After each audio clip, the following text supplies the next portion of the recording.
Man, Jamie Yuccas is following the deep freeze from Minneapolis. God bless those football fans. I mean, they're out there, they're having a good time. Unbelievable.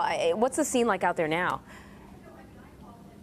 Well, they had 4 or 5 layers on yesterday, Anne Marie, when I was talking to many of them, and it only stripped down to 2 so they could warm up once inside U.S. Bank Stadium to watch that Vikings game. By the way, that Vikings game was horrible if you were a Viking fan.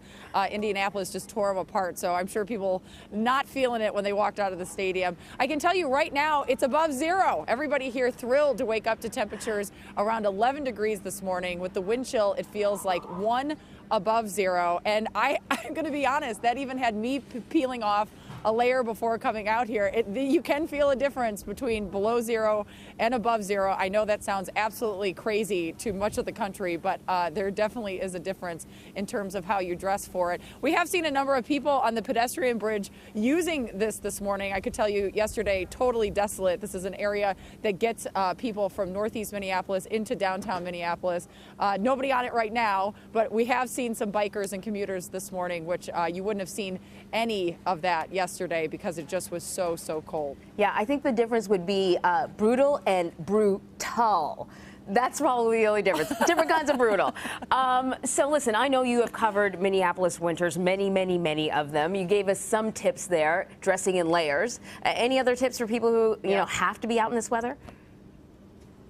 Yeah, you know, I know this storm system is moving east, and it's also moving somewhat to the south. A lot of people they don't usually have to deal with cold temperatures at all. I can tell you hand warmers come in very handy in these types of conditions. You also just need somewhere to go to warm up. Frostbite can settle in less than 10 minutes when you're talking about 35 degrees below 0, which is what people felt here yesterday when they were out tailgating, as we were talking about a few minutes ago, with the wind chill.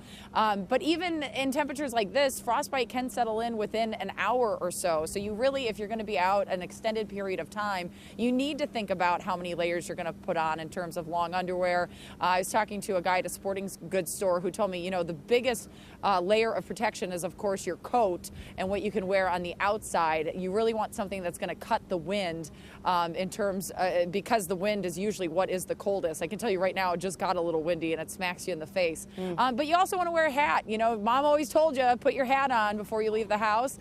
She was right, because a lot of your body temperature goes out through the top of your head, so make sure you have a warm hat. I have plenty of these really fun Elmer Fudd looking ones stockpiled away from my time here in Minneapolis. I grew up here, so I have plenty of the gear, but if you're in a part of the country who usually doesn't see temperatures like this, you might want to go out and spend 20 bucks at a sporting goods store and pick one up. Right, growing up there, does it make it easier to deal with these kind of conditions? You know, I was thinking about that, especially yesterday when, like, the Holidazzle holiday market was shut down. The ice skating rinks were shut down. You have the tailgaters who are out, and they're hardy Minnesotans. And I thought to myself, I don't really think I'm as tough as I thought I was, maybe, because it just hurts, Anne Marie. Right. Every part of your body hurts when it gets this cold. So no, I'm not that tough. I totally understand it. Growing up in Canada, people always ask me the same question, and no, I do not like it one bit. Jamie Yuccas, thank you so much.